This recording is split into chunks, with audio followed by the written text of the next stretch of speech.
안녕하세요. 스스로 삶의 주인이 되다의 주인입니다. 이번 시간은 당신의 약속은 말입니까? 아니면 목숨입니까?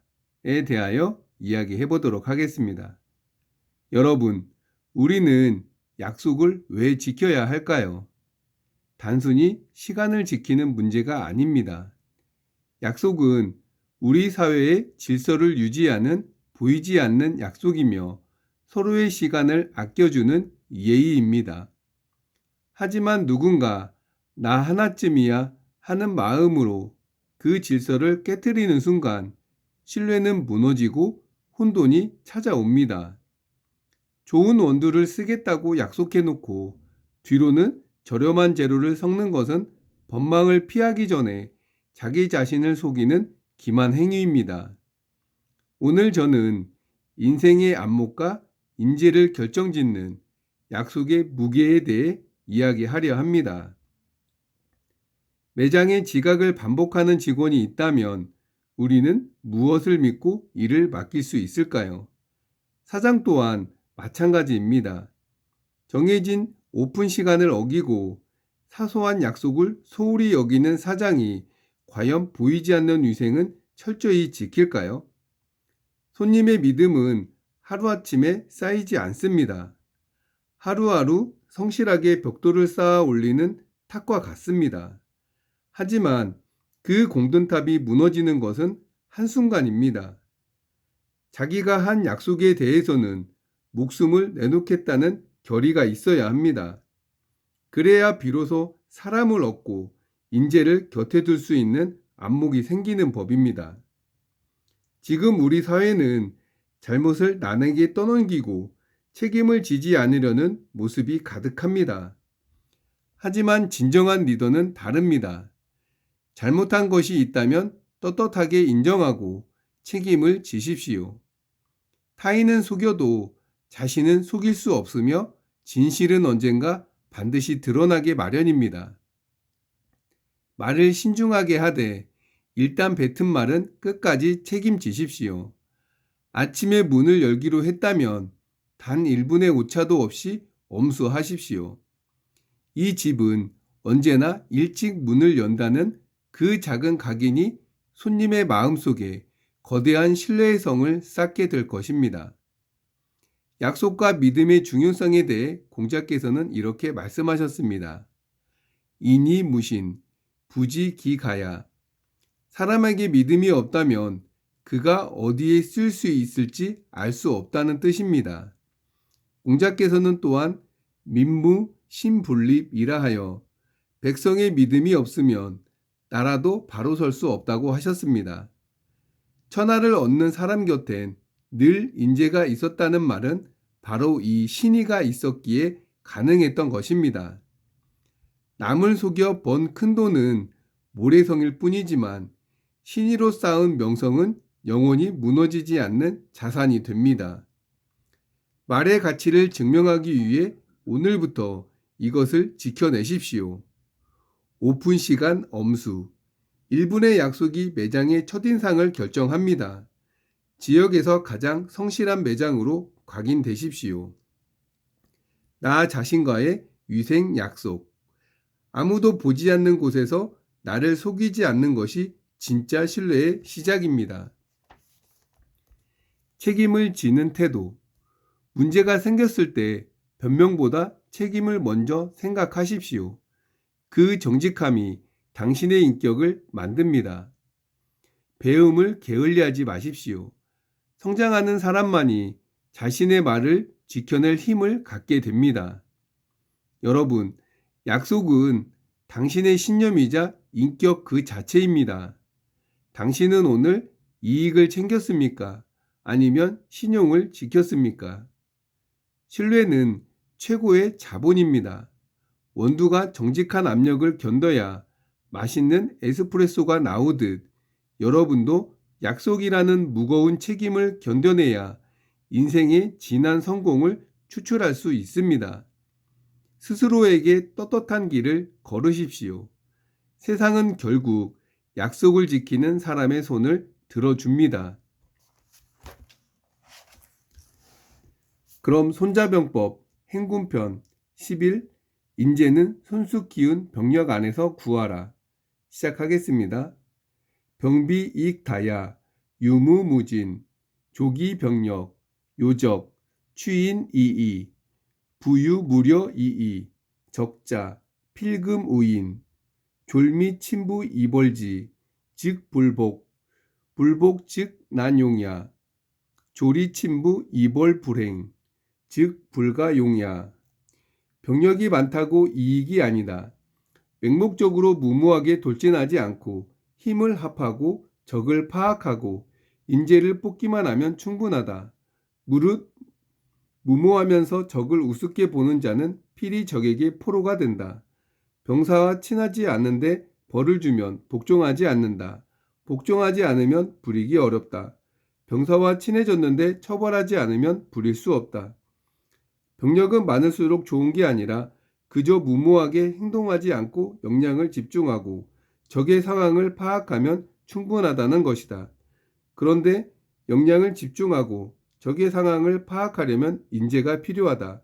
그러므로 관건은 인재에 있지 병력의 숫자에 있는 것이 아니라고 했다. 지금부터 한 구절씩 해설하기로 하자. 병력이 많다고 이익이 아니다. 조조는 이렇게 해설했다. 왕석은 이렇게 해설했다. 권력균이면 족하다. 많다고 좋은 게 아니다. 권력균은 무슨 뜻인가? 권능이 균등해야 한다는 것이니 지휘할 수 있는 숫자만큼의 병력이면 족하다는 뜻이다. 병력의 숫자가 당신의 능력을 초과하면 다다익선이 아니라는 것이다.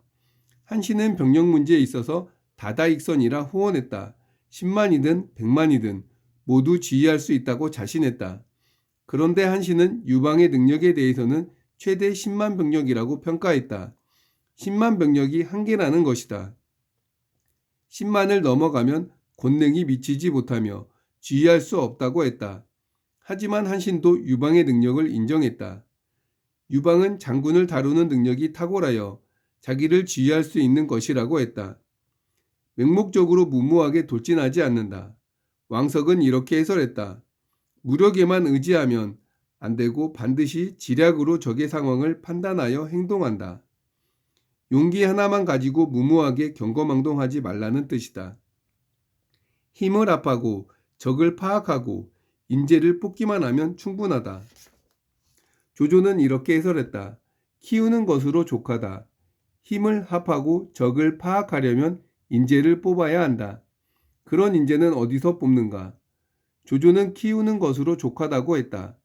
따로 외부에서 구할 필요 없이 자기가 키우는 병력 안에서 구하라는 것이다. 자기가 키운 다음은 곧 자식 같은 병사란 뜻이다. 그러면 자기 휘하의 병사를 어떻게 키울까? 지금부터 키움의 도리에 대해 논하기로 하겠다.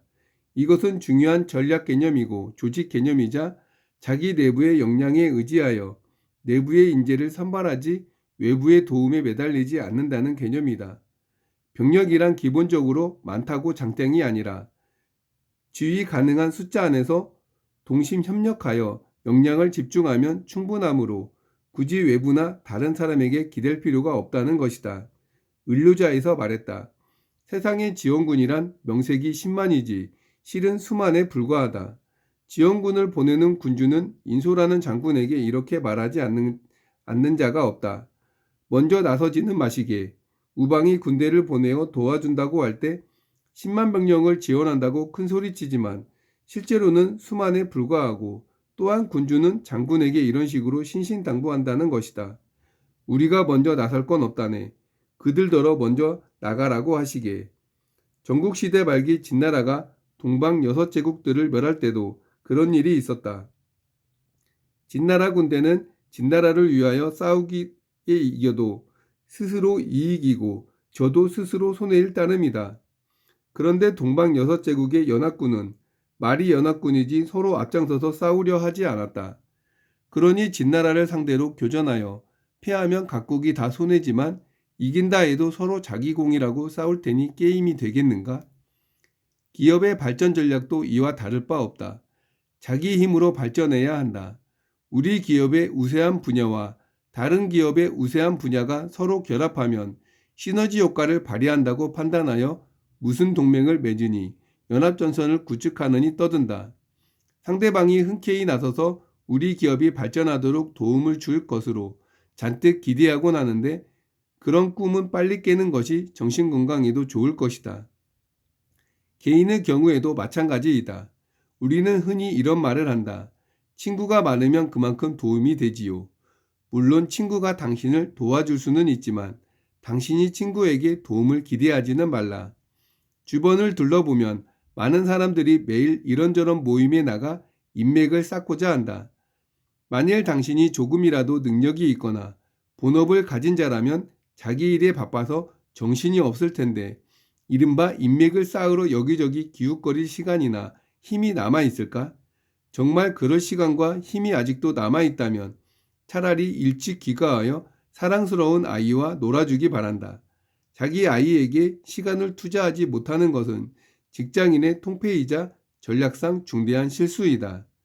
무릇 무모하면서 적을 우습게 보는 자는 필히 적에게 포로가 된다. 자전에도 이런 글이 있다. 군주께서는 주가 약소국이라고 무시하지 마십시오. 벌이나 정갈도 쏘면 독이 있거늘 하물며 국가임에요. 병력에 많은 게 능사가 아니듯 화근도 작다고 방심할 일이 아니다. 특히 적을 우습게 여기고 그저 용기만 앞세울 뿐 지략이 없으면 나중에 큰 코 다친다. 춘추시대의 일이다. 송나라와 초나라가 대치했다. 송나라 장군은 화원이 있었는데 양고기를 한 솥단지 끓여서 부하들과 맛있게 나눠 먹었다. 그런데 마부에게도 한 그릇 주는 것을 깜빡했다. 마부는 밤새 입맛을 다시면서 오난이 쌓여갔다. 이튿날 전쟁터에서 사고가 터졌다. 교전 명령이 떨어지기도 전에 마부는 마차를 미친 듯이 몰아 초나라 적진으로 들어가 버렸다. 마차에 타고 있던 하원은 졸지에 적의 포로가 된 것이다. 벌한테도 잘못 쏘이면 벌독 때문에 가는 수가 있다. 병사와 친하지 않은데 벌을 주면 복종하지 않는다. 이것은 어떻게 키울 것인가 하는 문제이다. 우리는 밖으로 눈을 돌리지만 실상 해결 방안과 문제는 안에 있습니다. 인제도 성장할 직원들을 보는 안목이 필요합니다. 또한 그러한 시스템을 만들어 교육하고 육성할 필요가 있습니다. 오늘은 내 안에 집중하는 시간을 가져보시기 바랍니다. 그럼 저는 다음 시간에 뵙겠습니다. 감사합니다.